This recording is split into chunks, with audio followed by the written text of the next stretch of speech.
Restarting soon.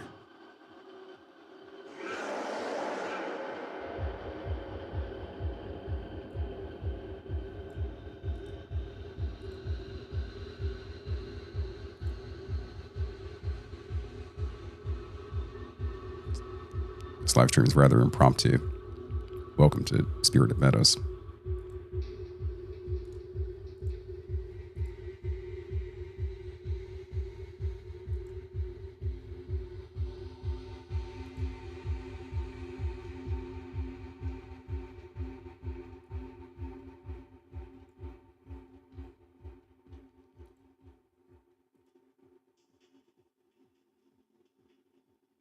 All right, so we're going to review the Twitter files, part 11. Right now we are simul streaming on Rumble, YouTube, and potentially Twitter. It's a bit behind, just got to Twitter files today at this point. So if you're here at this hour, we can just talk about the revelations for this particular drop on this January 3rd, 2023. So we'll start here. Thread, the Twitter files, Twitter and the FBI belly button by Matt Taibbi. By 2020, Twitter was struggling with the problem of public and private agencies bypassing them and going straight to the media with lists of suspect accounts. February 2020, as You Know What broke out, the Global Engagement Center, a fledgling analytic intelligence arm of the State Department, went to the media with a report called the Russian Disinfo Apparatus, taking advantage of CV concerns. So there's this long-named report.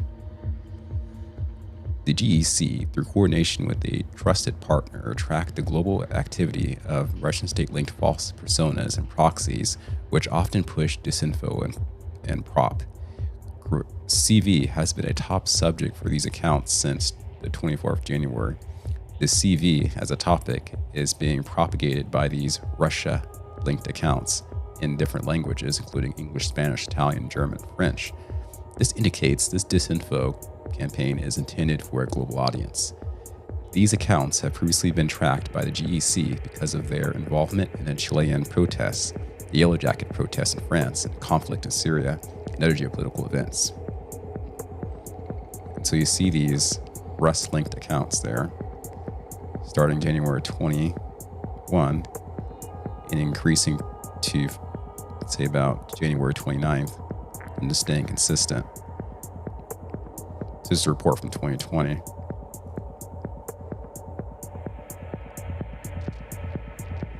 The GEC flagged accounts as Russian personas and proxies based on a criteria like describing the CV as a engineered thing, blaming research conducted at Wuhan, and attributing the appearance of the virus to the C_A.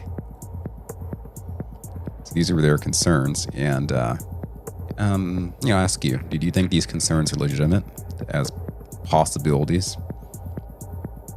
Amplification of videos originating from the China Global Television Network reporting that a second hospital in Wuhan has been expanded to accommodate additional beads, using catchy headlines to cause panic, such as breaking, 2 countries confirm CV cases in individuals who never traveled to that location in China. Breaking, Japan confirms CV cases in individuals who never traveled to that location. Blaming Bill for running a simulation test 6 weeks prior to the outbreak. I think, we're talking about E201,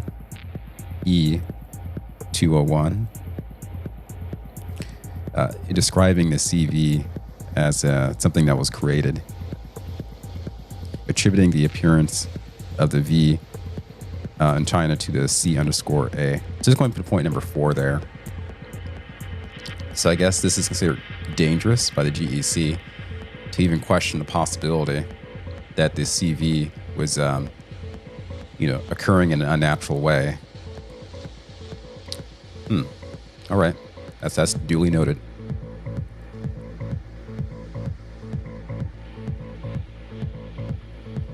So, number 5, state also flagged accounts that retweeted news that Twitter banned the popular U.S. Zero Hedge, claiming the episode, quote, led to another flurry of disinfo narratives. ZH has done reports speculating that the V had lab origin. Zero Hedge, huh? So we have this on 3rd of February. Narrative shifted to reports of xenophobia circulating online, as demonstrated in the below tweet. It's essential to realize that the common flu takes out 60 times more people than CV. Misinfo is widespread and is being greatly fueled by an already existing xenophobia. Outbreaks of the R word pose a great threat to society than the V. Finally, the suspension of Zero Hedge Twitter account led to another flurry of disinfo narratives. Zero Hedge's most recent post, high engagement, 10,999 retweets and 14,300 likes, and focused on supposedly organic matter burning in Wuhan as judged by increased levels of this chemical known as sulfur dioxide. And so we have this tweet from a person that they're concerned about. Zero Hedge banned from Twitter after BuzzFeed accuses it of the CV doxing Chinese scientists. Zero Hedge should join the Russ social media site VK. There's no NATO prop arm, Atlantic Council acting as the Ministry of Truth. The GEC still led directly to news stories like the AFP's headline, Russ-linked disinfo campaign led to the CV alarm, US says, and a political story about how Russ, Chinese, Iranian disinfo narratives echo one another. So here's definitely the focus of GEC. Let's just scroll back up here. It's the first time I've really been exposed to this organization, the Global Engagement Center, the fledgling analytic intelligence arm of the State Department. I'm going to briefly look at the comments here on Twitter. We have Michael Woods chiming in. OTA, the bear, is checking in. We've got Julie Gardner saying, Spirit, hey. Michael also says Twitter is liable. And Michael also says the manipulation of data to get the injection going. That was released in China. We have many clues. We do have some clues of something. Let's bear with me one moment. I'm going to check another account here.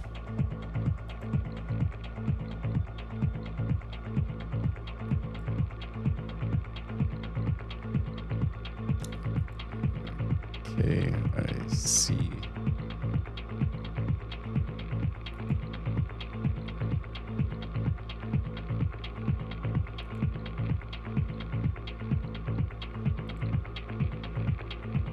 That's looking right.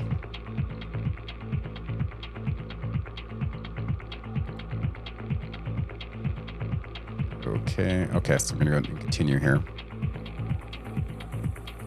So I think a lot of future research should be focused on understanding how the State Department uses the Global Engagement Center. Already, just looking through these documents that are unclassified, it's very clear that there's a pointed political direction that's you don't even have to have 20/50 vision to see. I mean, it's so obvious. So number 6, the GEC still led directly to news stories like AFP's headlines. And I read that already. So we're going to take a look at this here. Russ-linked disinfo campaign fueling the CV alarm. Thousands of Russ-linked social media accounts have launched an effort to spread alarm about the new CV, disrupting global efforts to fight the issue, U.S. officials say. The disinfo campaign promotes unfounded theories that the U.S. is somehow related to the cause of this issue in an apparent bid to damage the U.S. image around the world. The State Department is tasked with combating the Russian disinfo. They told the AFP that false personas are being used on Twitter, Facebook, Instagram to advance Russ talking points in multiple languages. Russ's intent is to sow discord and undermine U.S. institutions and alliances from within, including those covert, coercive, malign influence campaigns, said Philip Rieker, the acting Assistant Secretary of State for Europe and Eurasia. So important point here with these accusations is the evidence, the actual secret comms or IP address links showing that Russ isn't responsible for this activity. Number 7, you haven't made a Russ attribution in some time. When Clemson's Media Forensics Hub complained Twitter hadn't made a Russ attribution in some time, Trust and Safety Chief Yoel Roth said it was revelatory of their motives. So you have this message from Monday, May 18, 2020. All. I just had an intro call with the Clemson researchers. A few highlights.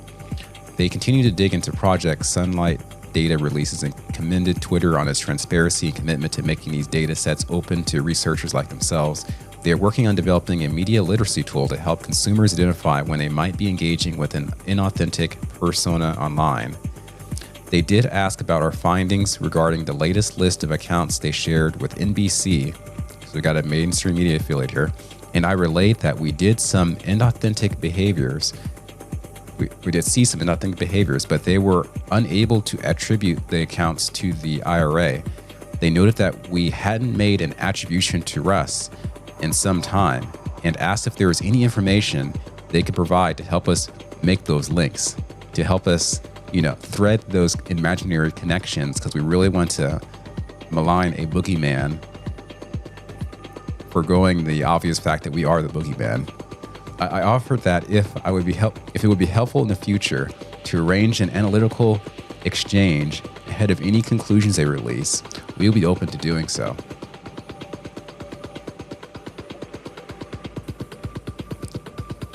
So we now have another research term. So the term is Clemson's Media Forensics Hub. So I'm not sure who this individual is. But I just note that's someone to look further into. We're happy to work directly with you on this instead of NBC. Roth tried in vain to convince outsider researchers like the Clemson Lab to check with them before pushing stories about foreign interference to media. So we're continuing on with this communication, dated May 13, 2020. Nick Pickles wrote, agreed, they have a USG relationship, happy for the DC team to pick up the relationship, but I've spoken to them in the past and similarly share Yoel's frustration that they don't take any sort of guidance on what they found. We got a reply here. Thanks all, Nick Pickles, for awareness as well. When Redacted left, I started interfacing directly with the Clemson folks in hopes of getting them to stop going down this path of running to press when claims of IRA activity. Obviously, I was unsuccessful, as we've been unsuccessful with them for years now. Happy for whoever to manage this, but I do think direct outreach to them to say something like, hey, we heard from a reporter that you say you found the IRA. As we've seen a bunch of times, we're still happy to work directly with you on this instead of via NBC. So that part, instead of via NBC, was highlighted.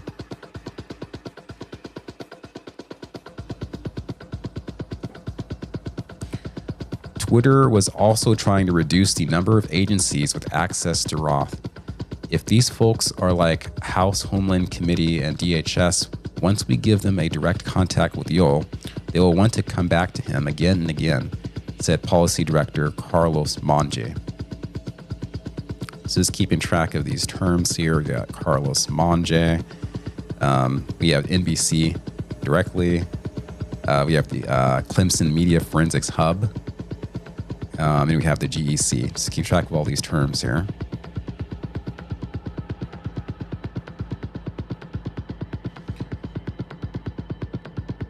When the State Department GEC, remember this was 2020, during the Trump administration, wanted to publicize a list of 5,500 accounts it claimed would amplify Chinese prop in disinfo about the CV, Twitter analysts were beside themselves. The GEC report appeared based on DHS data circulating earlier that week and included accounts that followed 2 or more of the Chinese diplomat accounts. They reportedly ended up with a list nearly 250,000 names long, and it included Canadian officials and a CNN account. That's something. That's a highlight there.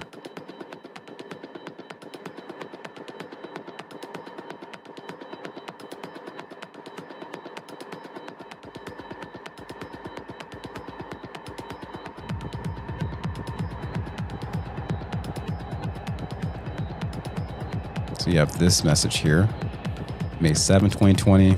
I'm assuming that the policy comms folks on their side haven't reviewed the list line by line, so curious how they react if told their analytics colleague had included the Canadian military and CNN.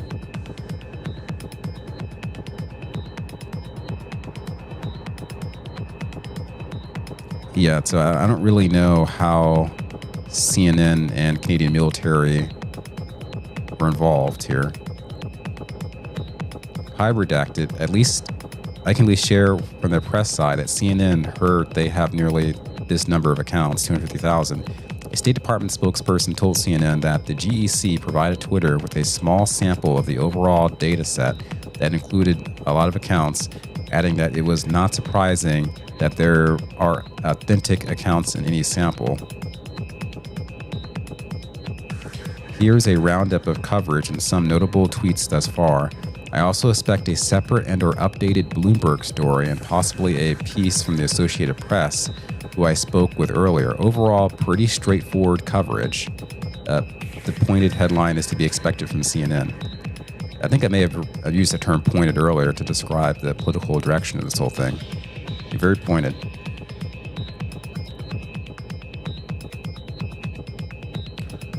Roth saw GEC's move as an attempt by the GEC to use intel from other agencies to insert themselves into the content moderation club, included Twitter, Facebook, F_I, DHS, and others. So here's a message from Yoel Roth regarding action requested, read out state GEC. Some included in the 2 are Patrick Conyan and Carlos Mane. Others are redacted. Thanks all. Catching up on email today. 3 high-level thoughts. 3 high-level thoughts. What a lofty way to write that. GEC's blitz on these issues is at least in part an attempt to insert themselves into the conversation we've had with these agencies. Per Facebook, they've explicitly requested to participate in those conversations. Obviously, state is a significant voice and one we don't want to neglect. But I do want us to continue to maintain a distinction between the highly trusted, valued relationships we built over the years with entities with considerable expertise and authority in these domains and other parts of USG that may want to engage these questions from time to time, sometimes in more political ways than others. So he's basically providing a bit of a warning. 13, the GEC was soon agreeing to loop in Twitter before going public, but they were using a technique that had boxed in Twitter before. The delta between when they share material and when they go to the press continues to be problematic, wrote one comms official. So we have that comment there. So that change in time between when they share material and when they go to press continues to be problematic. We prime the media to be curious and inquisitive of this dynamic too.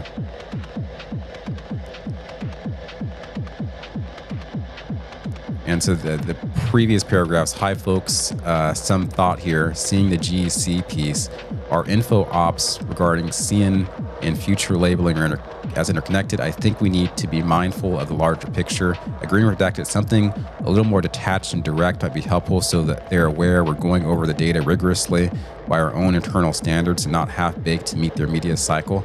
So that just shows some awareness of bias, of awareness of appearing biased. They don't want to just immediately put out information to fit the publishing cycle of CNN or Time Magazine or Washington Post or whatever.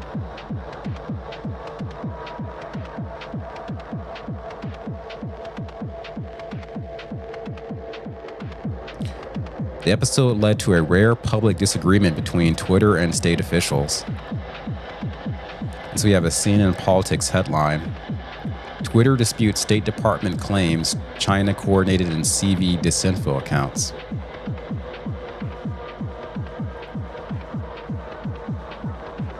And the second headline, State Department, China working with Russ to spread CV disinfo.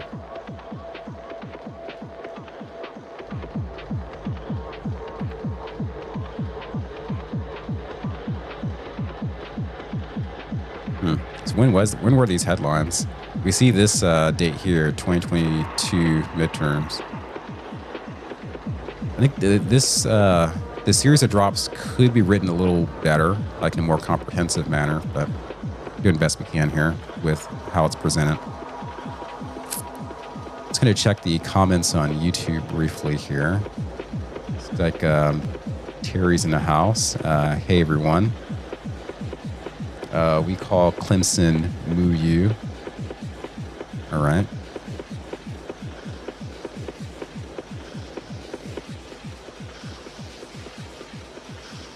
It makes sense to push back on GEC participation in this forum. When the FBI informed Twitter the GEC wanted to be included in a regular industry call between companies like Twitter and Facebook and a DHS and the F_I, Twitter leaders balked at first. So we have a privileged and confidential communication. GEC heads up. This is to Stacia Cardille, who's appeared in previous drops, and some redacted persons CC, June 9th, 2020. I think it makes sense to push back on GEC participation in this forum. Thanks.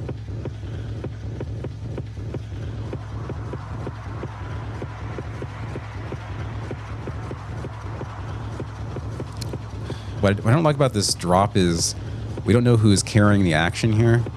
We know who it's to, but who here actually said that? It's annoying. 16. Facebook, Google, Twitter executives were united in opposition to GEC's inclusion, with ostensible reasons including the GEC's mandate for offensive I/O to promote American interests. So there's a little bit of a pushback against the State Department by the major big tech platforms. Hi, team. Wanted to share some news I just received from Underscore at Facebook. Our partners at F_I made the decision to add representatives from the State Department GEC to this week's Industry Gov election security meeting. Facebook pushed back based on our past discussion, and F_I ultimately removed GEC, but they've indicated that they will be explicitly advocating for GEC to join these meetings going forward. Redacted, but it's Google and I are aligned that GEC's presence in these meetings is problematic for several reasons, including highlighted GEC's mandate for offensive I/O to promote American interests. I'm not sure what I/O is. The relative lack of discretion and caution from senior GEC leadership in sharing reports analysis based on shaky methodology. A limited track record of successful collaboration with industry, especially as election heats up in the. Oops, I said that's a verboten word on YouTube. You can't even say this word in very many contexts safely, so I gotta be careful about that. Especially as our ability to select heats up in the coming months, introducing an actor like GEC into what has to date been a stable, relatively trusted group of practitioners and experts poses major risks and could undermine a channel of significant importance to our selection security efforts. Redacted Stacia. I know we're investing in building a relationship with GEC. Any feedback on the basis of those conversations that we should bear in mind? Redacted. Do you think it's possible to see if we can get any more intel on where this is coming from with our contacts at the Bureau? Thanks, Yol. So I guess we're very privileged to be able to read one of these privileged and confidential comms. Very interesting. But it looks like probably a total of 7 people were at this level of privilege when this communication came out, June 9th, 2020. So this is a direct discussion of the highly sensitive and political matter of the GEC being involved in trying to protect our ability to select leaders fairly by stopping Russ and Chin disinfo.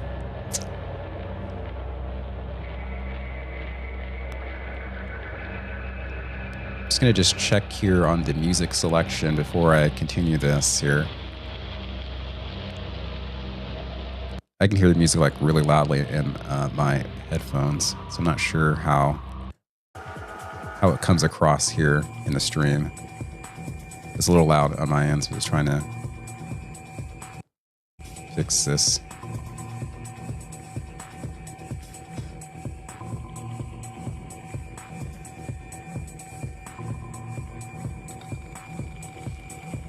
Terry asks on YouTube, does Elon read the redactions, the DMs? That's a good question. Not quite sure. I would presume so, and I would really hope so. Otherwise, it would mean that there are things that he's not privy to. So you have to ask, who then is privy to the most? Who's hiding the info from everyone else? So continuing on with the files here. Number 17, a deeper reason was a perception that unlike the DHS and the F_I, which were apolitical, as Roth put it, the GEC was political, which in Twitterese appeared to be a partisan code.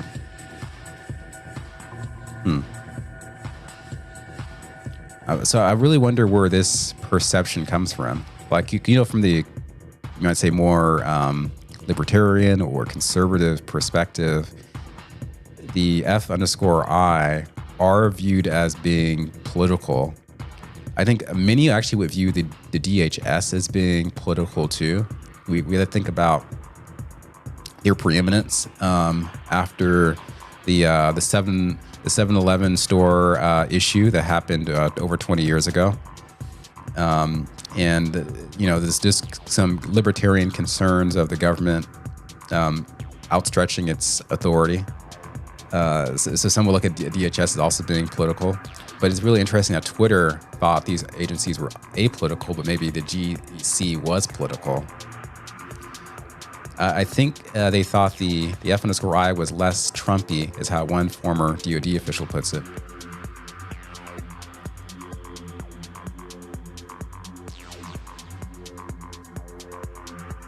I'm thinking, is this the same communication that we saw earlier? Because I'm seeing it's like from Yoel Roth. He says, thanks all. Catching up on email today, 3 high-level thoughts. Yeah, I think this was maybe from earlier, because he used that high-level term before, and I criticized the term. I just thought it was a little snooty. So I'm going to quickly find that email here.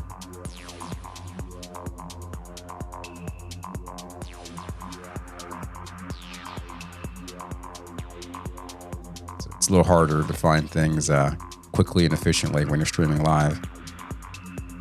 Yeah, I don't see that particular message though. We'll just go back down to where we were here.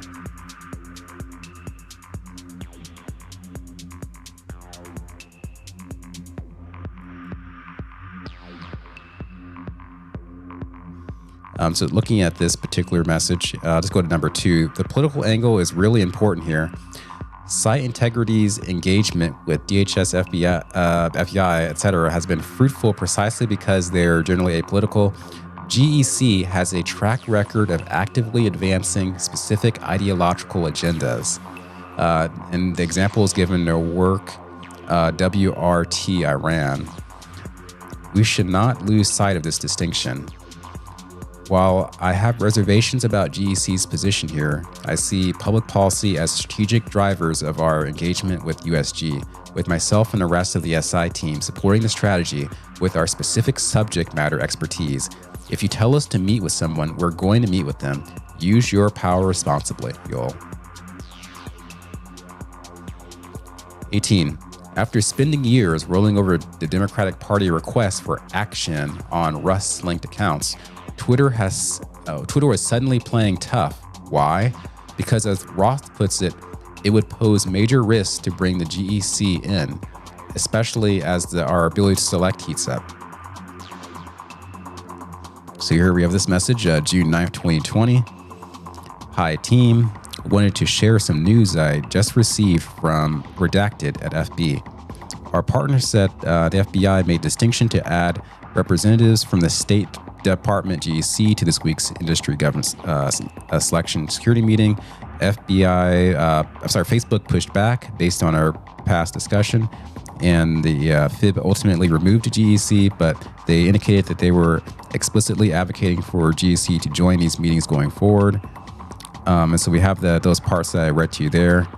Then he says, especially as our ability to select heats up in the coming months, introducing an actor like GEC into what has to date been a stable and relatively trusted group of practitioners and experts, the agency experts, poses major risks and could undermine a channel of significant importance to our selection security efforts. When senior lawyer Stacia Cardile tried to argue against the GEC's inclusion to the FBI, the words resonated with Elvis, not Laura, i.e., Agent Elvis Chan, not Foreign Influence Task Force Unit Chief Laura Demwall. So we have another privileged and confidential comm from Stacy Cardile, the attorney at Twitter. I just spoke with the FBI regarding the upcoming Sunlight disclosures. Our conversation did not deviate from information contained in the forthcoming Sunlight blog. The FBI raised that on today's monthly government industry call. They were going to raise, including the GEC going forward. I previewed to them that they will find resistance to adding the GEC. I talked through the issues we have encountered and also raised that the GEC state is focused outside the U.S. and that we should deal with the U.S. Our selection separately. That resonated with Elvis, not Laura. State also flagged that with Google disclosure of Chinese APT targeting campaigns, we may receive outreach from other USG agencies.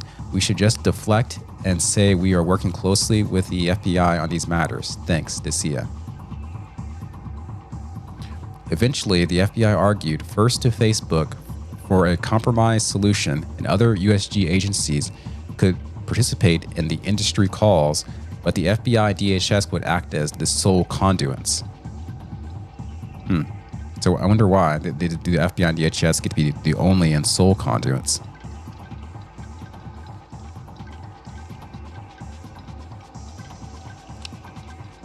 And so here's the communication from Stacia. This appears to be the same comm here. 21. Roth reached out to Chan with concerns about letting the press-happy GEC in, expressing hope that they could keep the circle of trust small.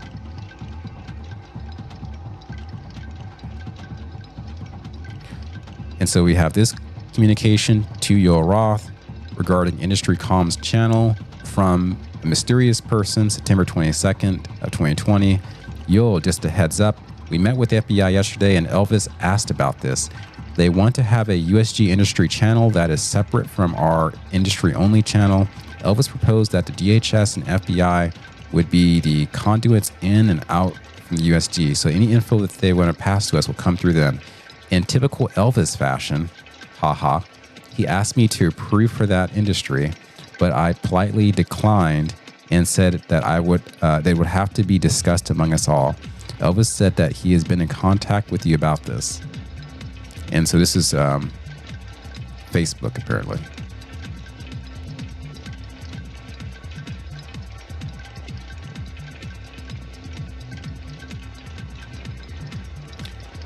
State, NSA, and C_A. Chan reassured him it would be a one-way channel and that the state GEC, NSA, and C_A have expressed interest in being allowed on the listen mode only. Wow, this is like really, really secretive and like spycrafty. You're gonna have your meetings and you're gonna basically have it flow through the FBI and the DHS, but the other parties they can't comment, but they can still listen in, like because they're privileged. these other entities. And so that's, I'm sure that was fun, those days that they were doing this. All right, continuing on. Yul, thanks for all the efforts from you on this. This is a communication from the FBI San Francisco agent, Elvis Chan. So Yul, thanks for all your efforts on this.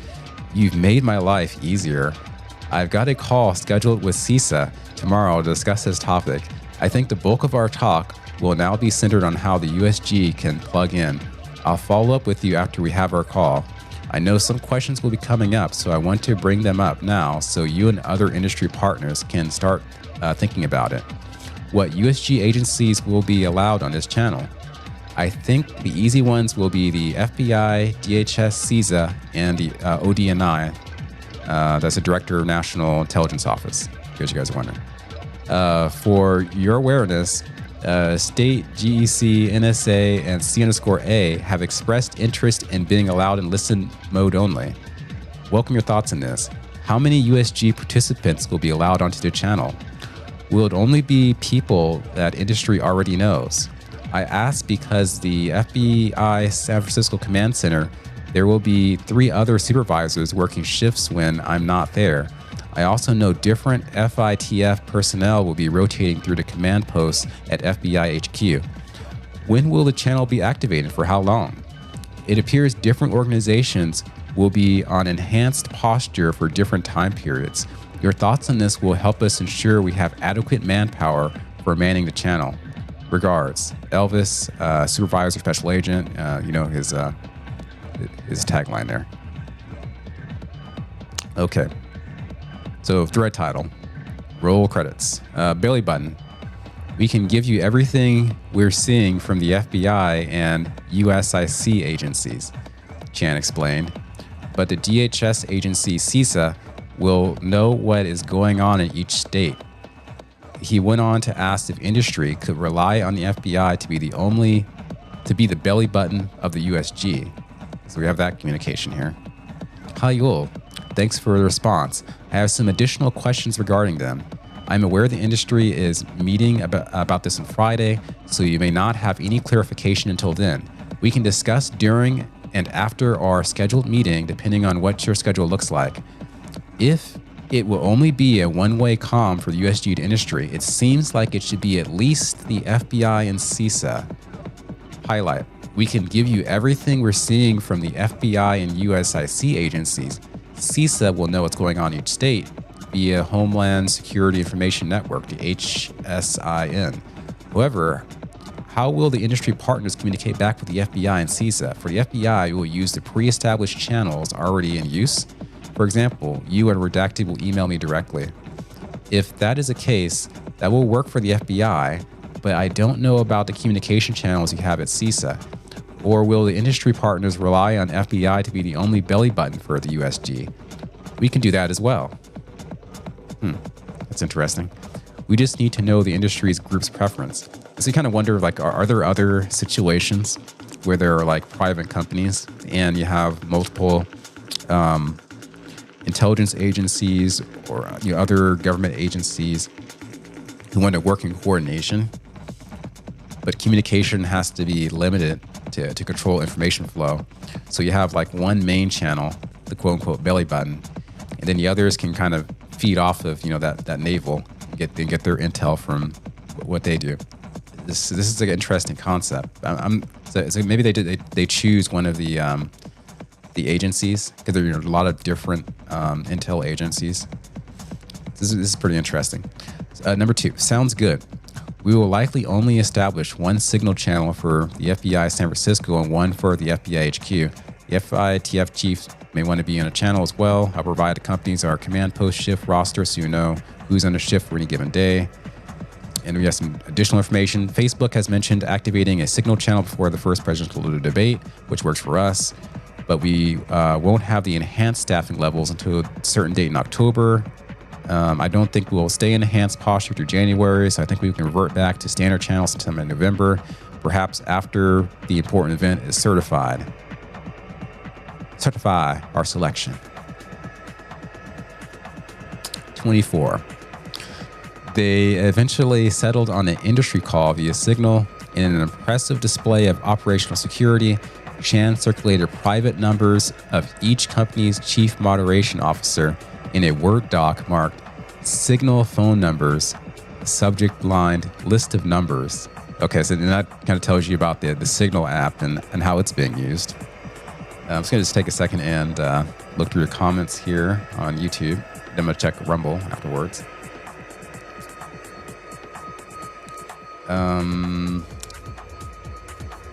Okay, so it's going back up to S23. Elon has 17 clearance. I believe he probably gets the redacted versions. He also says the whole thing is bizarre, how it's being allowed to be aired out. 17 is doing great with the disclosures. King David says, I heard the good guys have all the phone records, everyone, and are destroying the dumbs. Politics just distracts us.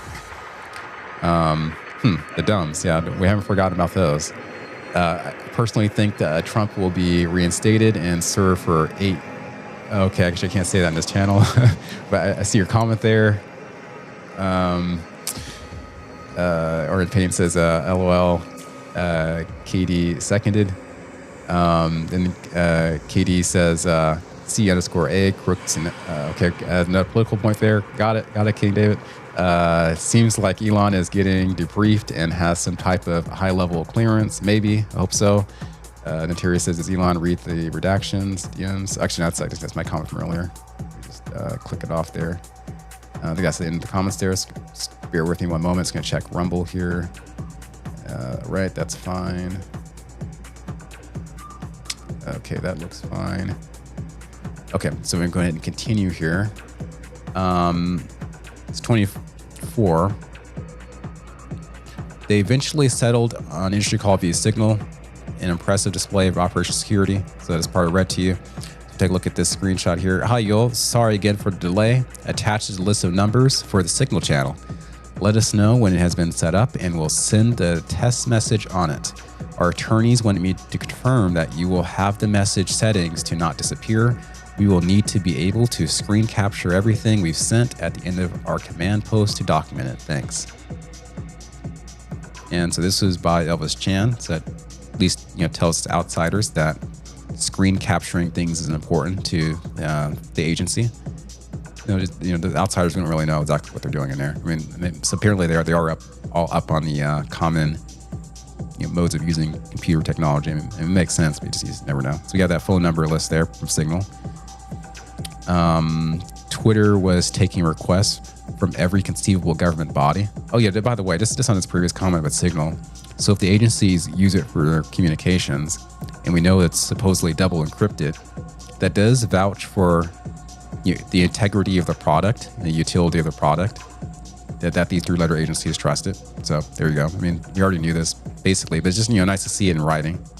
It's 25. Twitter was taking requests from every conceivable government body, beginning with the Senate Intel Committee, which seemed to need reassurance Twitter was taking FBI direction. As X rushed to tell Team SSCI, they zapped 5 accounts on an FBI tip. I'm sure they did rush to tell them that. So we have Stacia Cordile. Hi, Redacted and Yul. Senate Intel asked us on his follow-up question regarding the FBI, any concerns with confirming them that a tip came from the FBI? Thanks to CN. Yul, in response, no concerns and would actively encourage it. Let's give the FBI kudos where they've clearly earned them. Yeah, good job going after American citizens. Anyways, Redacted, state-backed info ops update.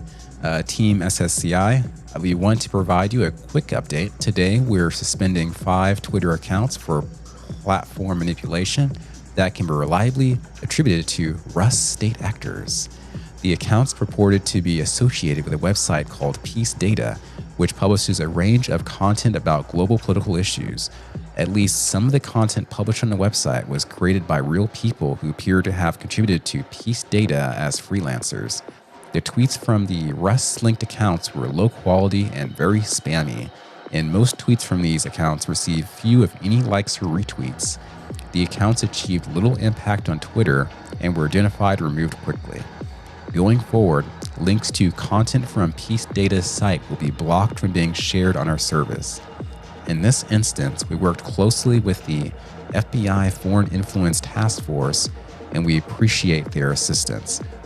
We will also update our repository of state-backed information operations in the near future with these accounts. And our last message here is from Stacy Cardile, an update on Peace Data activity to Elvis Chan at the FBI and Yul Roth. The date of this was December 1st, 2020. Hi, Elvis. We wanted to provide you a quick update. Today, we suspended the 5 Twitter accounts for platform manipulation that we can reliably attribute to the Russ state actors. As you know, the accounts reported to be associated with website Peace Data. The tweets from the Russ-linked accounts were low quality and spammy. Then the reply from Elvis was excellent. Thanks for heads up. I'll let the FTIF know. Requests arrived and were escalated from all over.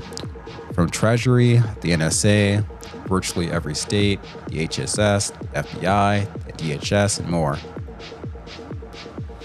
And so we have redacted on October 28th, 2020, communicating FP collab, purported large-scale attack on hospitals by Ryuk. On October 28, 2020, the CISA, FBI, and HSS issued a point advisory that describes the tactics, techniques, and procedures used to deploy the Ryuk ransomware against targets in healthcare and public health sector to infect systems for financial gain. In the report, CISA, FBI, and HSS assesses malicious cyber actions are targeting the HPH sector with trickbot malware, often leading to ransomware attacks, data theft, and the disruption of healthcare services. Additionally, the joint statement notes that these type of attacks will be particularly challenging for organizations during the CV issue, and administrators will need to balance this risk when determining their cybersecurity investments. Flashpoint analysis continued to be monitored for activities related to this advisory, and updates would be relevant. Okay. I don't think this is like really the best drop contextually, like, you know, in context of everything else, but all right. FP, US sees additional domains used in global disinfo campaign. Good morning, team. The U.S. Department of Justice sees additional 27 domains designed to appear as legitimate news outlets and used by the Iran's Islamic Revolutionary Guard Corps to orchestrate global disinfo. The following 4 domains seized were used specifically to target U.S. audiences. And so we have these domains. Okay, so I'm just going to kind of break reading and comment that if this is the case, and you know, Iran was using these domains to target the U.S., I mean, that would be reasonable to take them down. The latest seizure was part of an ongoing effort by the U.S.-based social media companies and the FBI to publicly disclose Iranian interference operations. The U.S. previously seized 92 domains used by them to conduct disinfo campaigns. The move by DOJ to seize the domains is part of a coordinated effort by the U.S. to thwart Iranian interference and our ability to select. On November 3, U.S. Cyber Command and National Security Agency revealed that they conducted a unspecified cyber operation against that same group following the Iranian campaign targeting voters and threatening emails claiming to be the other group, the Proud People. More info on Iranian selection, interference, and disinfo campaigns, see here. So we have the website, and I think this is, I'm presenting you to the surface level, you know, just literally reading the drops, but the deeper level is looking into these domains, determining if they truly belong to the IRGC, and if they're truly pretending to be the Proud People. Would be good to know. For information, Treasury just added people to the SDN list, including Durkak. Thanks. Who's Treasury?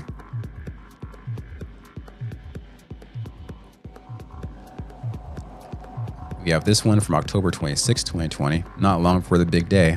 Please see below.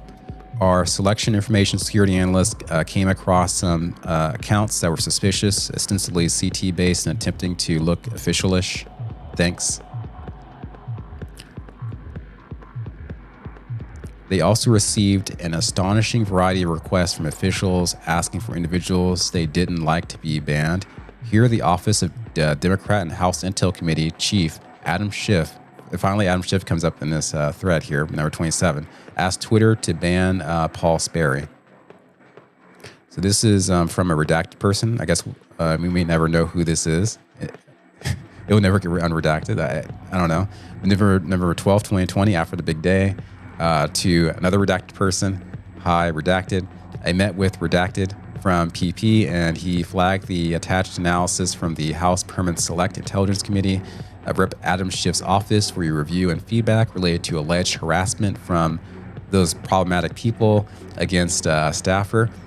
Would like to get your thoughts on our ability, if any, to support any of this request. Of note, redacted from SP has reviewed the request and consulted with redacted from SI. Below is her initial feedback on the request. Remove any and all content from Mr. Misko and the committee staff from its service to include quotes, retweets, and reactions to that content. No, this isn't feasible. We don't do this.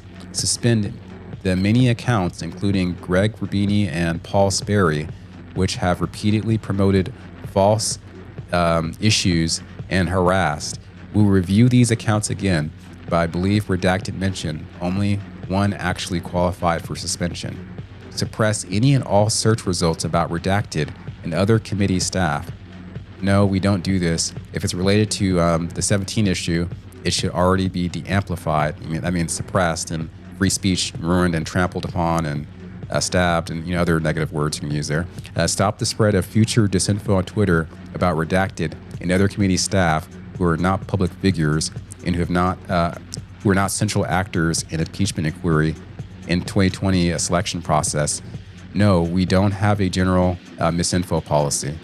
And that's an interesting omission. Label and reduce the visibility of any content about redacted that Twitter does not remove for reasons cited above. No, we don't do this.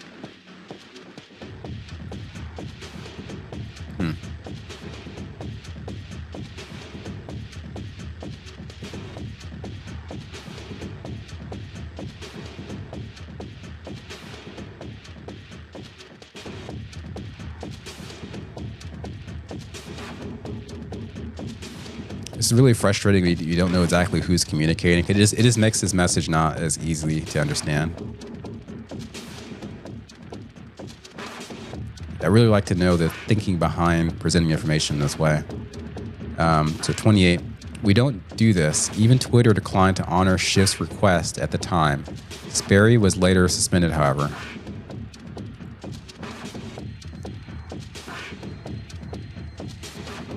And so he highlights that. Another stylistic grievance is just reposting the same screenshot and then just adding highlights to it. And it doesn't really help. Just save space and emphasize everything on one.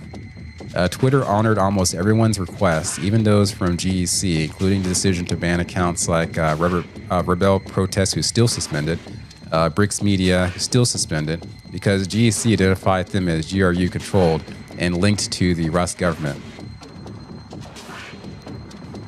So FBI referral, RU state-controlled media and inauthentic news outlets. Site integrity at Twitter, resolved issue.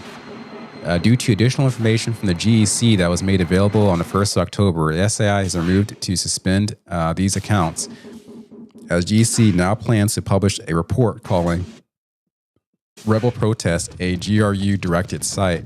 Also, SI has decided to suspend Bricks Media after GEC announced plans to publish a report linking the organization to the Russ government. So I guess you can say at this point the GEC has made an impact on free speech directly. So we have Rebel Protest. It was like a tweet from them. Thousands of Chileans sing the feminist anthem. And clashes with police during a protest in Italy Square in Santiago to mark International Women's Day. GEC requests were that former C_A staffer working at Twitter was referring to when he said, "Our window on that is closing," meaning days when Twitter could say no to serious requests were over. So redacted, two redacted, including Yoel Roth. Yep, InfoBricks is an entity that we received previous notice on, though if recollection serves, government partners have never been so specific as to say that it was directly controlled by the GRU. BRICS is an inherently Russ-dominated economic organization, so it is always likely that a website and Twitter account designed to promote it will be directed by the Kremlin. Due to the lack of technical evidence on our end, I've generally left it be, waiting for more evidence. I think that our window on that is closing, given that the government partners are becoming more aggressive by attribution and reporting on it. It's going to go ahead with suspension and making the domain unsafe. Rebel Insight was a new one for me too. Not even sure what the goal of the account could be other than to highlight unrest in other areas of the world besides Russ. I've already suspended it and marked this domain as unsafe. So just think about the crime of this account. It talks about unrest occurring in different countries. So that was like enough of a threshold to ruin the activity of that particular account. Very, very low bar. I'll update this info, HPSI 1507. You receive this message because you subscribe to the Google Groups. Okay, that's some stuff there. It's not important. I think this could probably been cut off. 31. Remember that the 2017 internal guidance in which Twitter decided to remove any user identified by the U.S. intelligence community as a state-sponsored entity committing cyber operations? By 2020, such identifications came in bulk. And so we have this communication statement or banner, external offboarding policy. Your use of Twitter services is subject to Twitter ad policies available here, Twitter rules available here, Twitter terms of service available there. Any agreements you have with Twitter and your and other legal obligations, we will suspect that an ad is in violation of our rights, agreements, and policies. We may stop the ad from running. In some cases, including but not limited to multiple or severe violations of our rights and policies, if you engage or are suspected of engaging in any unlawful activity on our service, as we determine in our sole discretion, will suspend terminate your account. Any user identified by the U.S. intelligence community as a state-sponsored entity conducting cyber operations against targets in the U.S. or elections, or an entity associated with such operations, shall not be allowed to advertise on Twitter. So this is another line of communication. So the government can tell Twitter that account there, they are a problem. We will not support our position that they are a problem. We will just tell you verbally or in writing that they are a problem. Therefore, they can't make money on Twitter. Ban them. So that's kind of a implication from this through their internal guidance.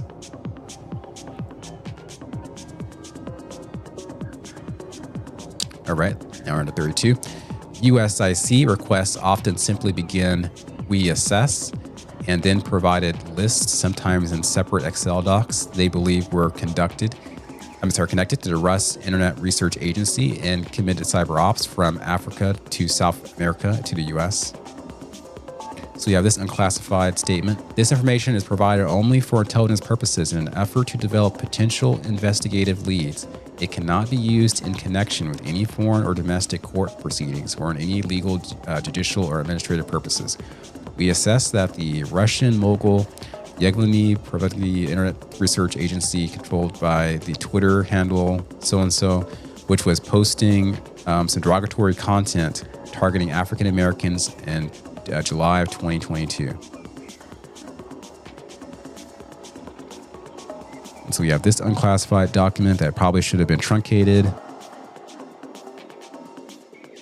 Just scrolling through here. The following is a list of top 10 influencers identified in the data set of this referral. And so they list certain influencers. There are none on here that I'm particularly aware of. The following are top 10 hashtags of the day and a number of mentions within Twitter. And see, so you have hashtags. The font is small. Even on my big screen, I can't really read all of this.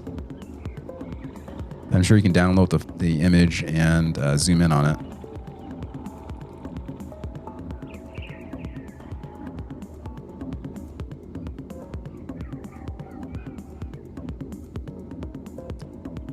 All right. The following personnel were operating as a part of IRA troll farms. So you have the Benin Troll Farm U, Valence Lead, the Mali Troll Farm U. Some information there. This information is provided only for intelligence purposes in an effort to develop potential investigative leads. It cannot be used in connection with any foreign or domestic court proceedings or for any other legal, judicial, or administrative purpose.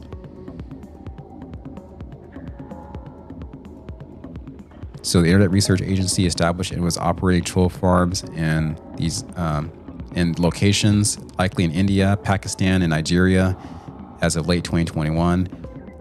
The involved accounts published pro-Russ, anti-French, anti-West narratives and have purposely amassed thousands of views.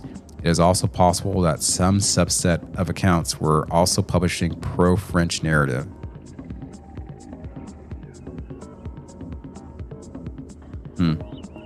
So we're seeing kind of like the tip of the iceberg in terms of data concerning troll farms. One brief report sent right after Russ's invasion of Ukraine early last year flagged major Russ outlets like Vedomosti and Gets.ru. Note the language about state actors fits Twitter's internal guidance. This information provided only for intelligence purposes in an effort to develop potential investigative leads that I read to you before. We believe the following accounts are being used by Russian state actors to conduct disinfo campaigns on your platform. And so we have these 4 accounts here.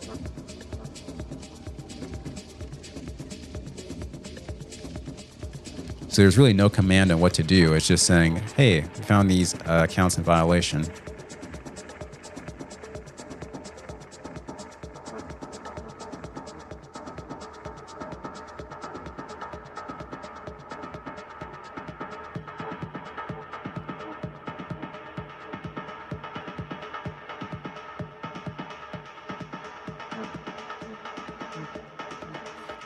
Some reports were just a paragraph long and said things like, the attached email accounts were possibly used for influence operations, social media collection, or social engineering without further explanation. Tutor would be forwarded on an Excel doc. And so we have the Excel doc and we have the accounts. This is very limited information. So maybe the implication is that the trust and safety employees would take a closer look at the accounts and read through all the tweets and make a decision. You know, that's the optimistic, non-cynical way of looking at things. Advanced persistent threat cyber actors used the attached email accounts to create hundreds of social media accounts between mid-June and early September 2022, possibly for use in influence operations, social media collection, or social engineering. They were even warned about publicly surrounding a book by former UK prosecutor Viktor Shokin, who alleged corruption by US Gov, specifically by Joe Biden. Unclassified. This information is provided only for intelligence purposes, yada yada. We assess with high confidence that in the summer of 2020, members of the Russ Influence Org, which is at least partly directed by Russ Intelligence, were aware of a production plan associated with an upcoming book authored by former UK Prosecutor General Viktor Shokin. I think this is the guy who was fired. Remember the $1 billion guys? We have information that indicates that the book is intended to reveal corruption allegedly perpetrated by the US and UK, and that the intended audience includes political institutions in the US, Europe, and the UK. Versions of the book could be released in Russian, UK, and English this fall. While it's unclear at this time how the Russ intelligence may be the creation or promotion of this book, they have been known to direct this same influence org to propagate similar info in previous ops. As such, we wanted to highlight the potential nexus between this book and Russ Intel. We suspected the book could be promoted online via foreign-controlled or inauthentic accounts. We got this inauthentic accounts, so these are not real people, or they're bots, or they're not here for good purposes. They're inauthentic. They might promote a book. The weeks before our ability to select in 2020, Twitter was so confused by the various streams of incoming requests, staffers had to ask the FBI which was which. So this is from a redacted person who now doesn't have to be embarrassed for asking the question, to Elvis Chan, Ford NCRICSF Infraguard election. I said the word, darn it. HSIN Connect Room. Hi, Elvis. Do you know if this is something different than info that we've already received through the Signal channel? Trying to make sure we have all of our bases covered while optimizing sources. Thanks so much.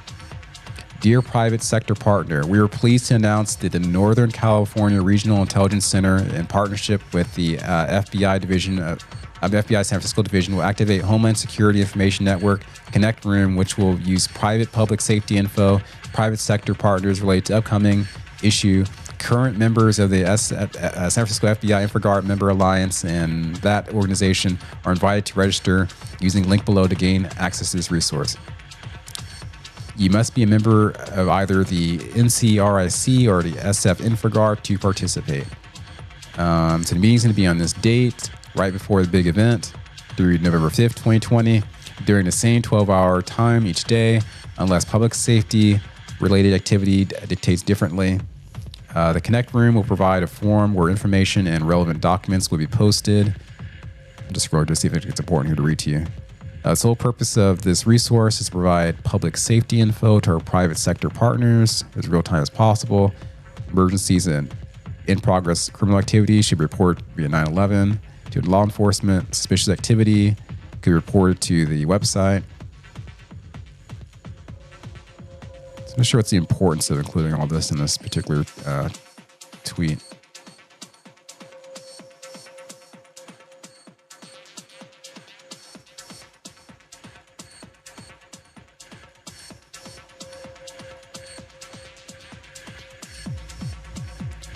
Yeah, info different than what was already received. That is an important question.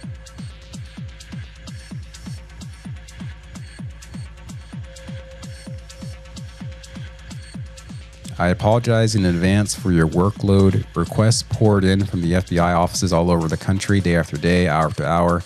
If Twitter didn't act quickly, questions came. Was action taken? Any movement? So we have this. So this is from Mysterious Person to Patrick Cunyon and Yoel Roth. Hi both. Do you know which group of 132 accounts he's referring to? And if so, do you have a list of accounts? Thanks, Abby. Hey, sorry, I just tried to call you back because I forgot to ask the question. Do you guys have a list of those accounts that action was taken against on 9/29/2020? We wanted to get process served in those accounts. Let me know if I should direct this action to someone else. Thanks for any help, and I apologize in advance for adding to your workload. Yeah, a lot of work is occurring. So let me briefly just take a look at the comments here.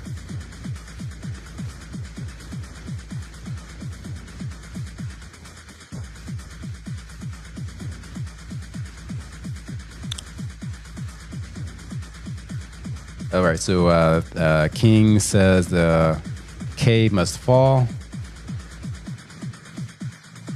DJ Shadowmine says, hey, what's up? Yoda Main comments. S23. I wonder what little Adam thought about those standard hotel incident tweets and the Ed Buck tweets. Adam and Ed are buddies. We've got like a lot of spam here. And okay, so those are comments there. Just going to just briefly check when the stream's here. Just bear with me. Okay, that looks all right. Yeah, let's go check the other stream. All right. All right. Okay. 38. Wrote senior attorney Stacey Cordeal. My inbox is really effed up at this point. So we have a message from her. Can you also send me a Google Hangout message when you send it? My inbox is really effed up at this point because it's the big day, November 3rd, 2020 at 5 p.m. I'm sure things are really busy, yes. It all led to the situation described by Schellenberger 2 weeks ago, in which Twitter was paid quite a bit of money, $3,400,000, essentially for being an overwhelmed subcontractor. Twitter wasn't just paid for the amount of work they did for Gov. They were underpaid. And then looks like Matt concludes, for more of the Twitter files, check out Barry Weiss, Schellenberger, L.H. Fang, and David Wake for more in the story. And he has that Substack there. So it appears to conclude that particular Twitter file. Let's see if there were any additional posts. I heard that there may have been 2 of the Twitter files today. Not sure. It looks like he might actually be streaming now too, interestingly. So he's like quote tweeting people.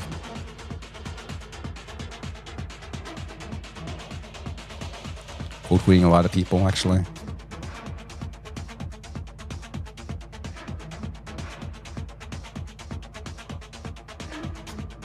All right, I'll just check a few other accounts here. Just try to keep on top of everything.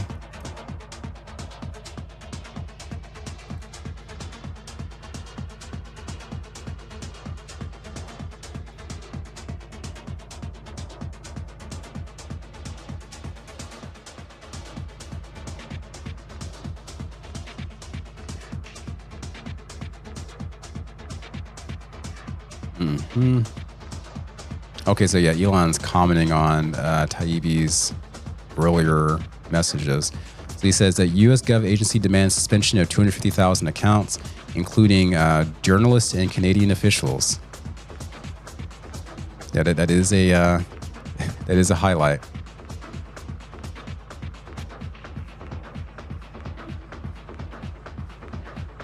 Then he has this, the Venn diagram, 1984, Brave New World, Fahrenheit 451. You are in the center.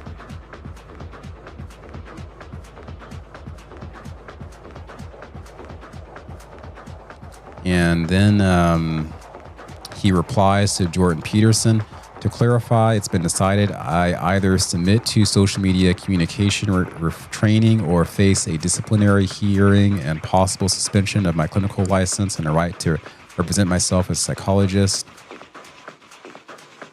And so he says, please live stream us on Twitter Spaces.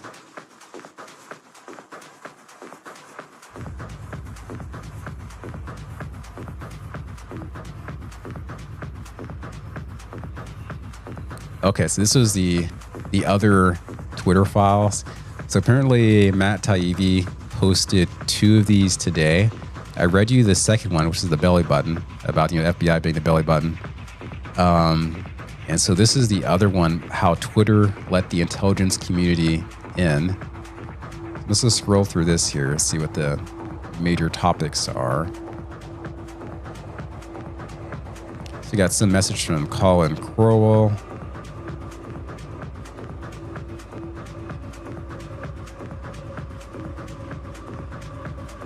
So Matt Taibbi is really busy. I'm not sure this was a good idea. So Matt, he posted that really long thread that I just read to you guys. And it had certain significant bombshells, one of which Elon highlighted and retweeted. And so then the same day he posts another one. So when you post 2 like this, it becomes kind of confusing. Because people think that there's just one on a given day. That's what he chose to do, though.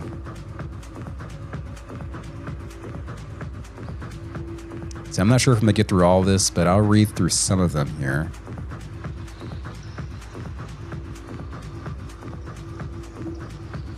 Just briefly, bear with me one moment. I'm going to go to YouTube and make an adjustment here.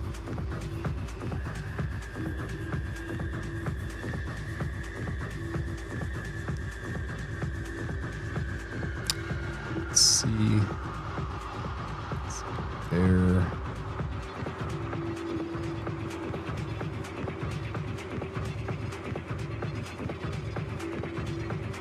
Oh yeah, I just have to do that.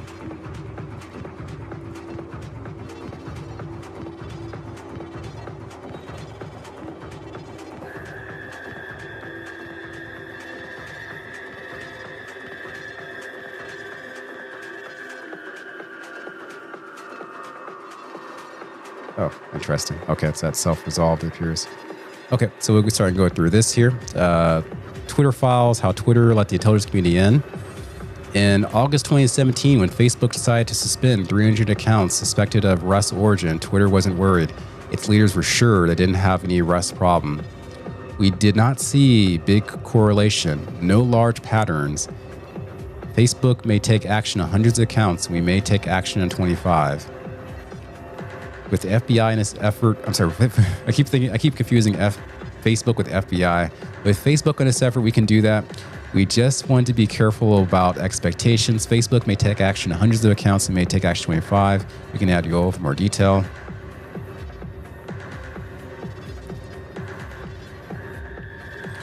Now that the story is out, it seems like the focus is on purchasing 100,000 of Facebook ads on these Russian accounts. Understanding that we did not see a big correlation on our platform that Facebook found on theirs, we have to run analysis whether accounts we did have purchased Twitter promoted products. Vijaya, yes, we were in contact with Facebook and did get the list. It was an initial call from Facebook along with something from my team. I'll let so-and-so summarize the findings, but the high level, a lot of this verbiage, the high level is that we see multiple account violations, but no larger patterns or items per our terms of service. The high level, LOL. Keep the focus on Facebook. Twitter was so sure they had no Rust problem. Execs agreed that the best PR strategy was to say nothing on record and quietly hurl reporters at Facebook. Per discussion with Policy Comms does not recommend issuing an on-the-record statement for the following reasons. We cannot be more candid pushing the book back to Facebook on background. Issuing a statement brings us closer to Facebook, their vulnerabilities in this issue, and the follow-up stories on Russ. We are working on reactive comm strategy. Our initial sense is nothing or at most a sentence on a record, so we keep the focus on Facebook. Primary work will be off the record and background, working as fast as we can to give short notice, but we will share material as soon as possible. Twitter is not the focus of inquiry into Rush election issues right now. The spotlight is on Facebook, wrote Public Policy VP Colin Crowell. Privileged and confidential. You're so privileged to be able to see this. From Colin Crowell to People. I'm going to schedule this group to discuss Russ selection issues and implications for Twitter. The FB announcement today is going to draw us into conversations with Congress on this, and we need to duly address what we know and be responsive to inquiries from Capitol Hill. We are due to see the Democratic staff at the Senate Intelligence Committee, Senator Mark Warner, and end of September on this topic. This will be a non-public private meeting. Also, Rep. Schiff of House Intel Committee has put out a statement this evening, pasted below, indicating that he'll be looking for answers from other platforms on the Rust-related issues Facebook disclosed.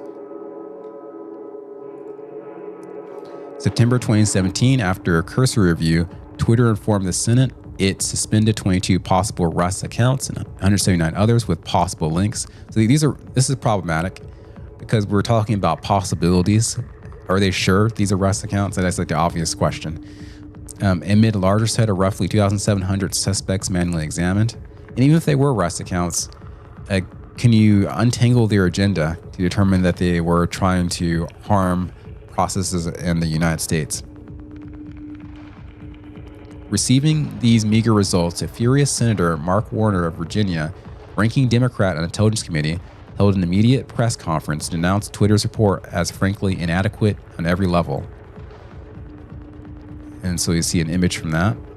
Twitter briefing U.S. congressional investigators, disappointing, Senator Mark Warner. So you have another headline. Irony used Crowell the day after Warner's presser after receiving an e-circulator from Warner's re-election campaign asking for $5 or whatever you can spare. LOL, replied General Counsel Sean Edgett.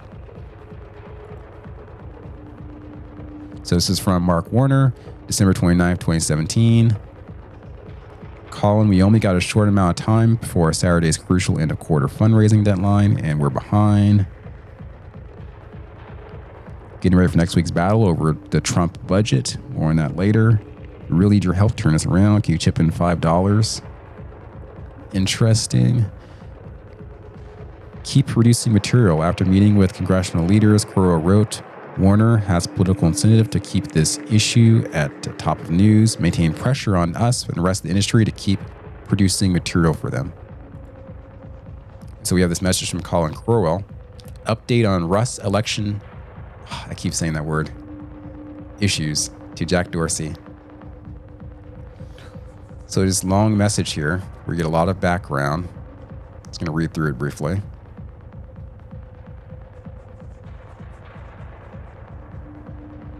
Warner has political incentive to keep the issue top of news, maintain pressure on us in the industry to keep producing material. Democrats also take cues from Hillary, who in her What Happened book tour is pointedly talking about the role Russ and dirty tricks that were pushed through social media had in her demise. She called out Facebook. We're also getting hurt by third-party academics and researchers who tap our API to pull together flawed reports and painting the Russ troll issues as significant presence on Twitter. They claim to monitor these Russ networks on Twitter and then report on activities. So, Russ troll accounts or not, it could be admitted that Twitter has a lot of pressure to take action on accounts for integrity of our selections. That's clear because you have this person communicating with the CEO of Twitter at that time, Jack Dorsey.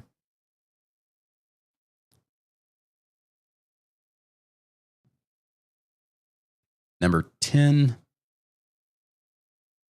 taking their cues from Hillary Clinton. Quirrell adds Dems were taking cues from Hillary Clinton. Yes, I read that to you, which is, it's true, obviously. The Mercury News, Hillary Clinton accuses Facebook, Twitter, and Google of enabling the Russ agents. So a lot of pressure from the Dems, from Hillary, concerning foreign influence on Twitter in 2017 and going forward. So that's like some of the background to what led to where we are today. And growing anxiety over PR issues, Twitter formed a Russ task force to proactively self-investigate. So you have Monday, Russ Task Group. Thanks for being drafted into the Russ Task Force. For next month, the team will be focused on conducting a more fulsome retro of the selection in 2016. Fulsome retro. Okay, any of you in the comments, can you tell me what you believe that term means? Preparing for open congressional hearings at the end of the month, telling Twitter's story publicly, including robust outreach to outside researchers, reporters, and members of Congress, evaluating whether policy changes are needed. I'll reach out to teams, set up initial scoping meetings in the next couple of days. In the meantime, I'm sharing access to a working folder that includes some of the big questions we're trying to answer, as well as a full team roster. Thanks, Carlos. The Russ Task Force started mainly with data shared from counterparts at Facebook, centered around accounts supposedly tied to Russ's Internet Research Agency. The search for Russ perfidy was a dead. The too long didn't read. We have the initial list of suspicious advertising content. A lot of benign content. Need to further investigate before we can draw a conclusion. There we go. Sorry, hold on one moment. Let's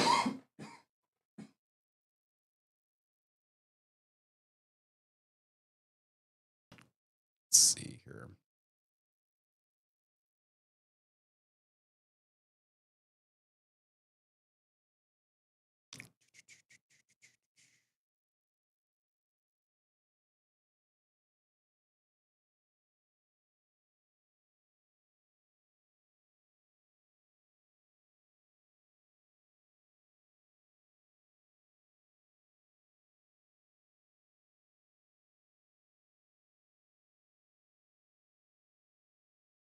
I guess we'll go with this here.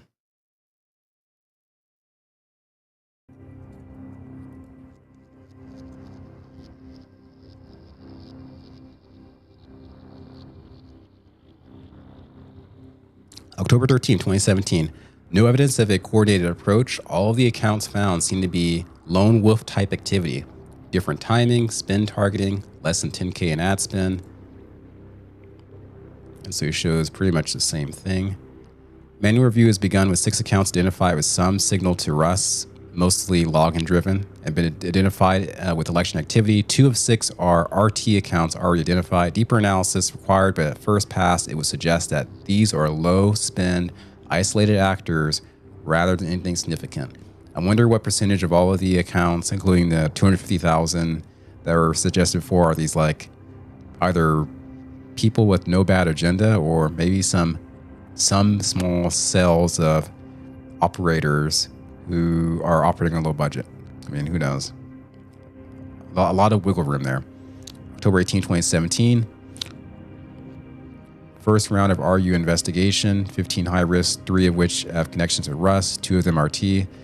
October 20, 2017. Built new version of the model that is lower precision but higher recall, which allows to catch more items. We aren't seeing substantially more suspicious accounts. We expect to find 20 with a small amount of spend. October 23rd, 2017, finishing with the investigation. 2,500 full manual account reviews. We think this is exhaustive. 32 suspicious accounts, and only 17 of these are connected to Russ. Only 2 have significant spend, of which 1 is rushed today, remaining less than 10K in spend. So that shows that there.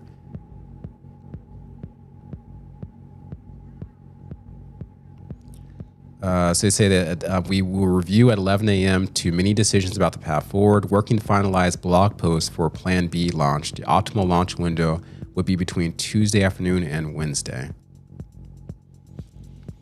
Twitter's search finding only 2 significant accounts, one of which is Russia Today, was based on the same data that later inspired panic handles like Russ influence reached 126 million through Facebook alone. So you see this really kind of scary headline.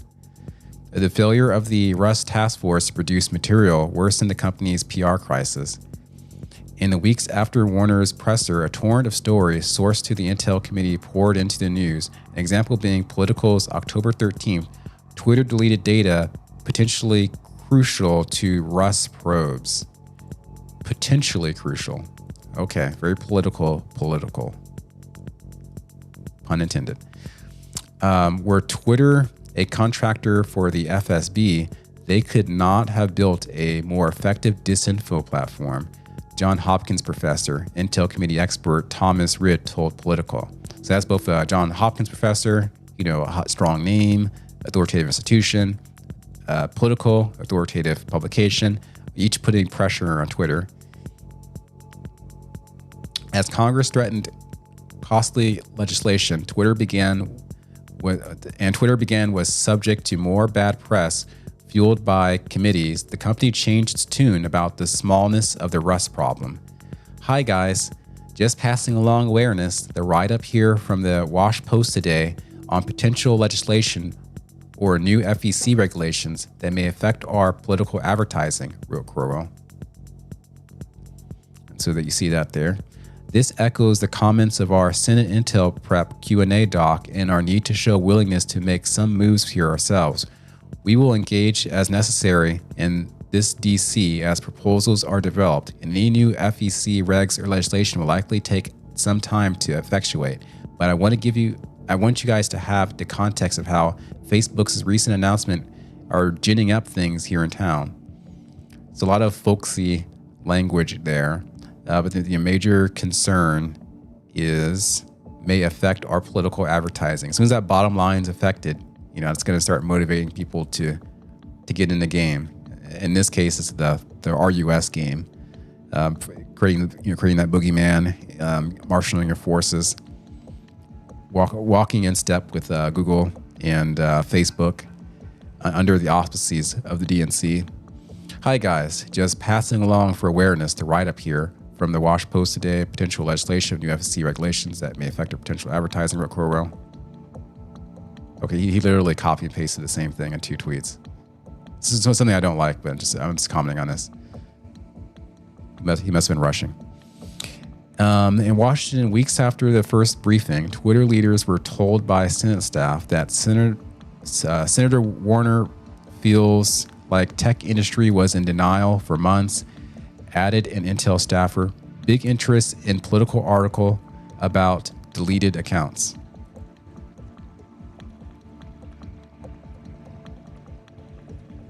Okay, so we see that.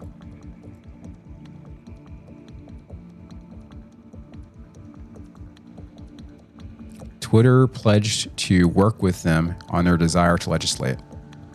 I outlined our work streams and they seemed content and looked forward to having us come and preview our testimony at the end of the week with the Intel staff. We also pledged to work with them in their desire to legislate in the area of political ads. They indicated the general model is such.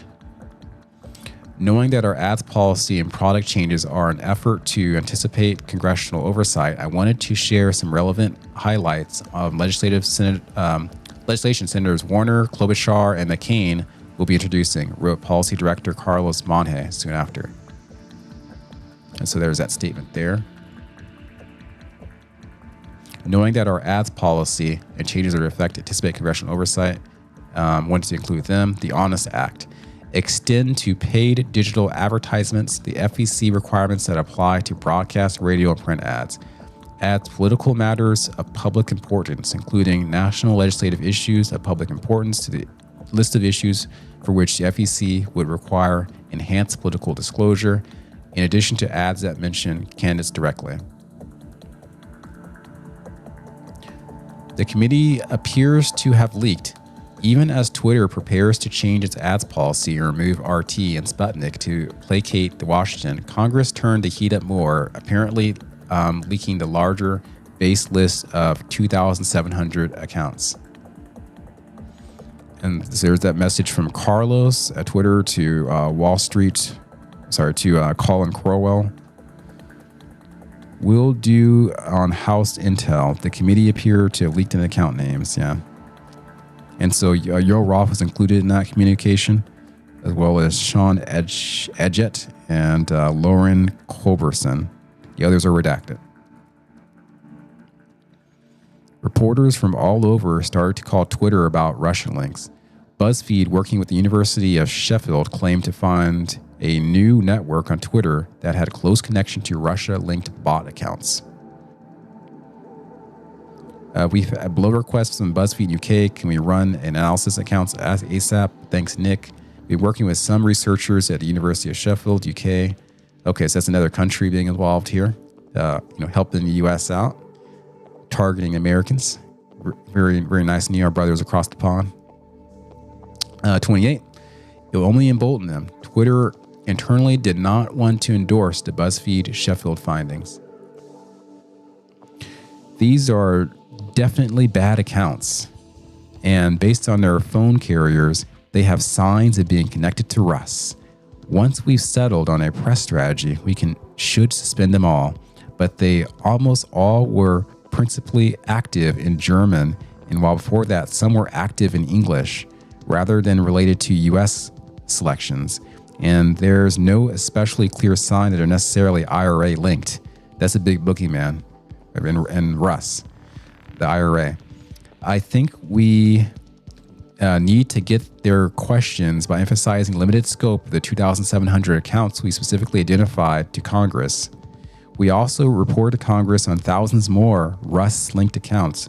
We couldn't deterministically say were IRA linked, and therefore, in the interest of protecting the privacy of users, until we're very confident they are IRA-linked bad actors, we didn't disclose all the handles we found as a part of our review, Yoel. So I'll say, in all of this, with these communications that are revealed to us on Twitter, it does seem that Yoel tries to be the good cop in the whole situation. Just on average, reading through these different Twitter files. Another quote, I prefer not to ask reporters at BuzzFeed for their methodology. It would only embolden them and indirectly undermines the credibility and authority of our own approach. Furthermore, it will chart the correspondence in our follow-up. Twitter asked for our methodology, which has resulted in more suspensions. This calls into question the effectiveness of their own tools.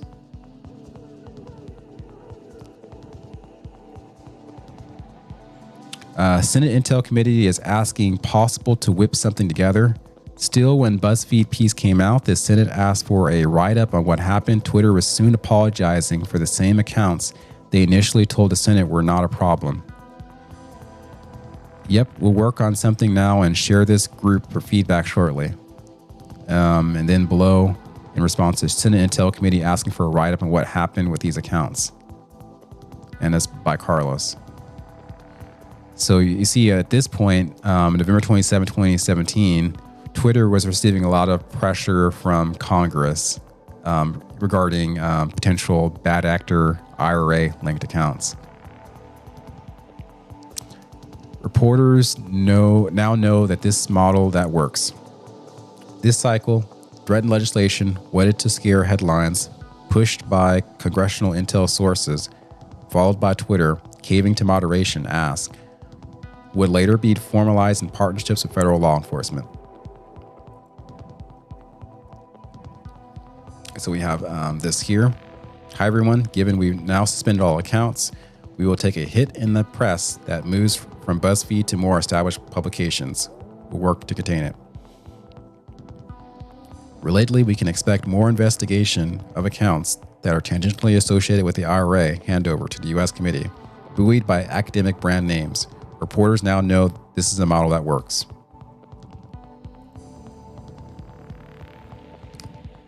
It's a very unfortunate situation of a private company being pressured by political operatives in Congress to do certain things against the users of their platform. That's the situation that we have here. Kind of a natural spring up from the power that Twitter developed, the ability to create an account and get followers and have your ideas amplified. I think it's kind of like a natural evolution that you will see activity like this occurring. So now we're all facing it in the American body politic. So I'm going to briefly look at the comments here.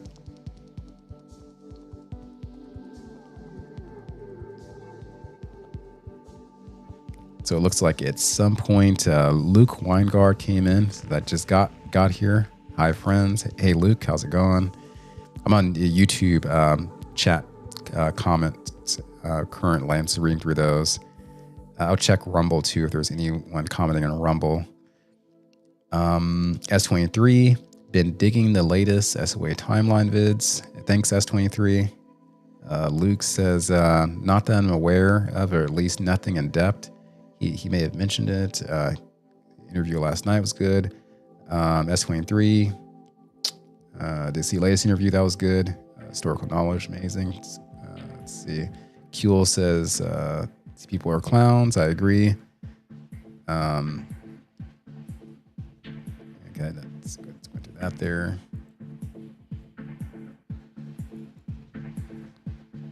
All right.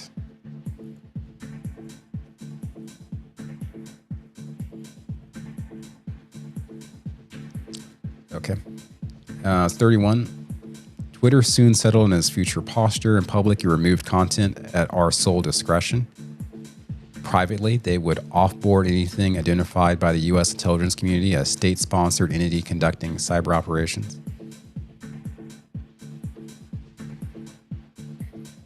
So, do you see that there? So you have the external offboarding policy. So our sole discretion basically is linked to any kind of pressure we receive from a U.S. intelligence agency. That's the link there between those parts. Twitter let USIC into moderation process. It would not leave. Wrote Crowell in an email to company's leaders, we will not be reverting to the status quo. Overall, my sense is that the political terrain has shifted in Washington in the run-up to these hearings. The tech industry is going to get a lot more scrutiny and questioning. It will not be reverting to the status quo in DC soon. For more info on Twitter files, check out Barry Weiss and the other guys. I guess that is that first part of the thread. So we went through both threads here today. So those of you tuning in, do you have any questions based on what we've covered so far? See Don Frost has appeared. Hey, Don, how's it going? Got Snowflake going there.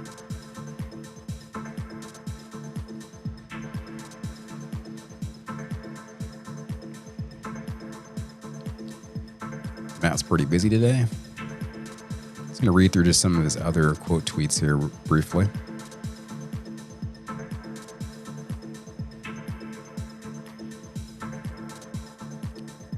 So Louis Minch says, "What assertions, Matt Taibbi?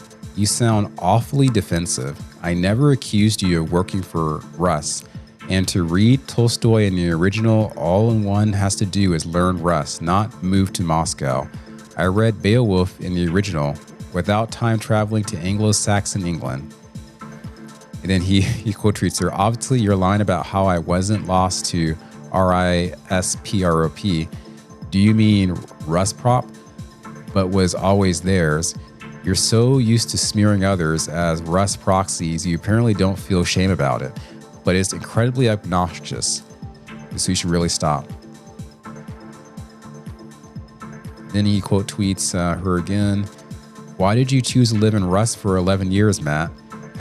So we got these Twitters, leftist Twitter. We used to call them blue checks, but now you can just purchase a blue check, and so it doesn't really have any true significance of being in media.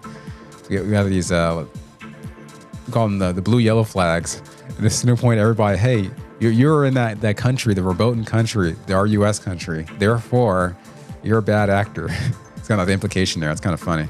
Because I was a young writer and I worship people like Gogol, Babel, and Tolstoy and wanted to learn to read them in Russ. I didn't care about politics at all and did things like play in a Russ baseball league and work at the Moscow Zoo. Your assertions are nuts." I think this is optically horrible, by the way. I'm not sure if Washington Post, CNN, MSNBC, ABC, NBC, I'm not sure if all these networks are like emphasizing it. That like, oh yes, so Twitter files are being dropped by these various individuals. By the way, Matt Taibbi, one of the people, he actually lived in Russia for 10 years. So look at that. I mean, what kind of bias is he carrying? Obviously, he's going to try to expose the company to preserve the mother homeland.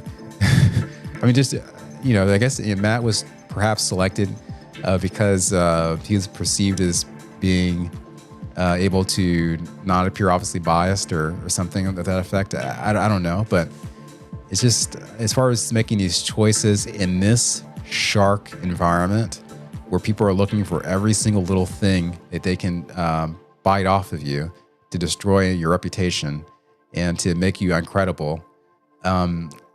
Just like the selection for Matt, given his background, is something. It's not the worst, but it's just like any little thing, you have to be careful.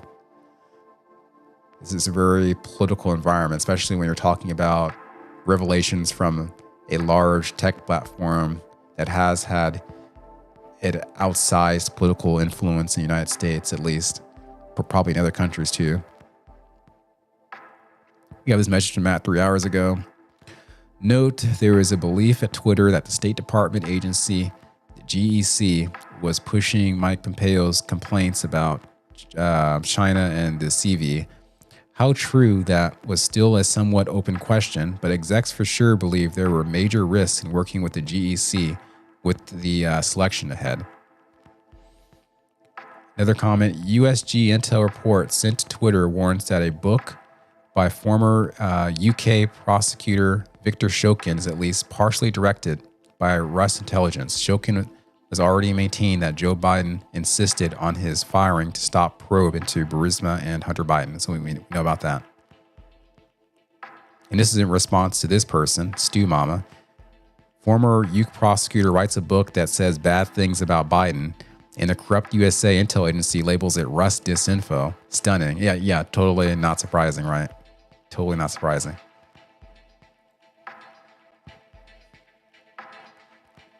Always theirs. Can you be a little more explicit, Luis? Are you suggesting I'm working for Russ? So this is in response to her continuing to badger him about Russ ties. think that's all covered there from him.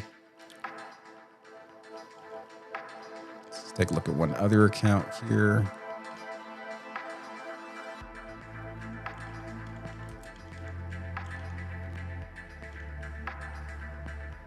Jeez. Just actually linked her here.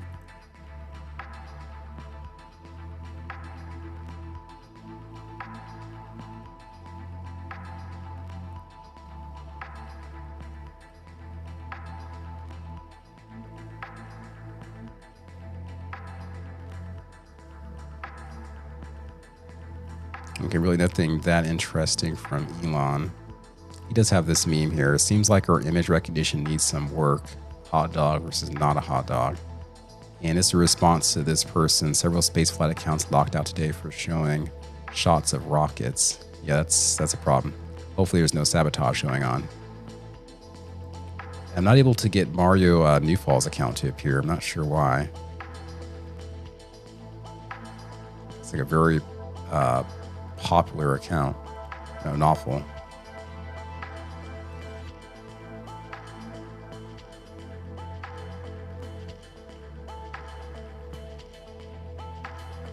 Yeah, there was live coverage of the Twitter files today. It was about 4 hours long. At this point, it's a bit late, so I think I'll have to go ahead and shut the stream down. I'll just read through the comments briefly and then head out here.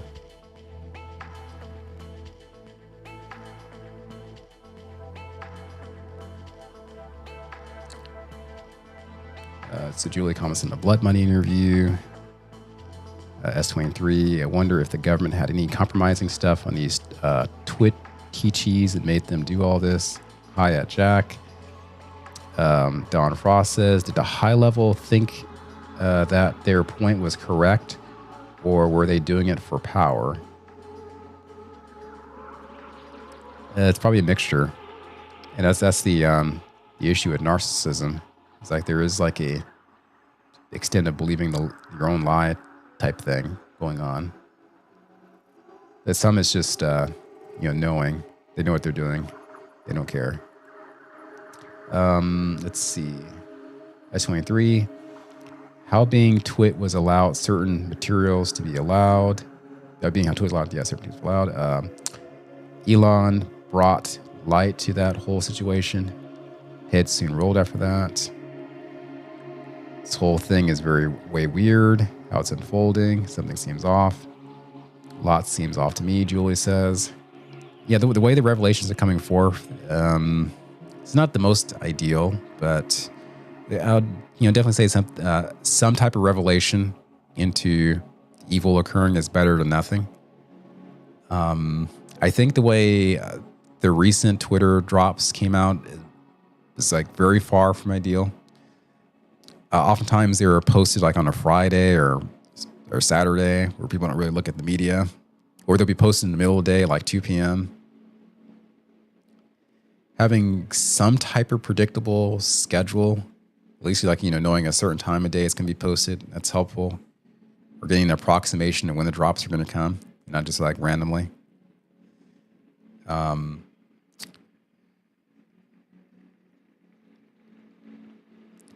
Some explanation for secrecy and the redactions could help, just helping increase public trust in the legitimacy of the drops.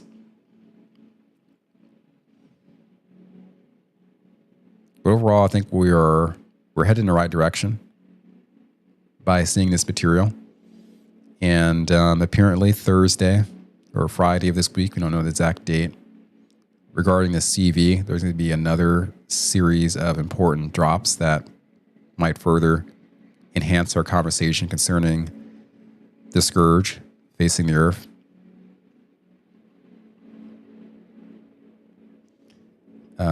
Profiles in UFO says goes a long way in proving how potent and powerful Twitter always was, still is. Austin Steinbart posted a video about how easy Twitter was in 2016, the game with hashtag boosting, very crafty. Yeah. I remember the game in 2020. Like a lot of hashtags were used, and a lot of that was going on.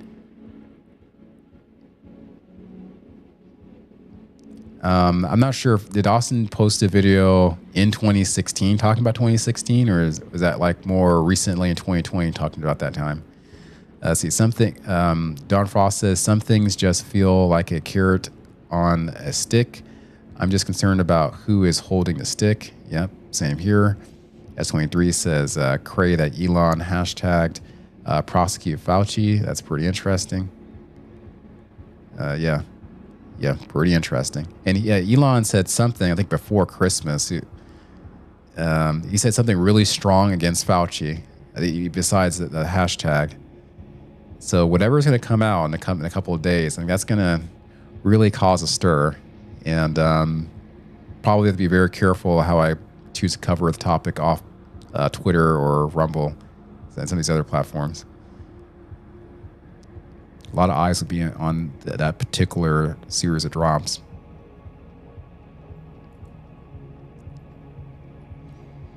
Okay, well, thanks you all for tuning in. And I think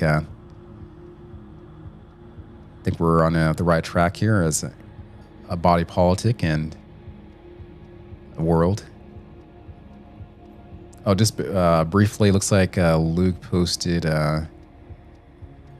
So we're talking about Operation Burnback. Yeah, and it was mentioned in last night's interview. Yeah, Austin Steinberg did an interview last night. All right, thanks, guys. Have a good night. Peace.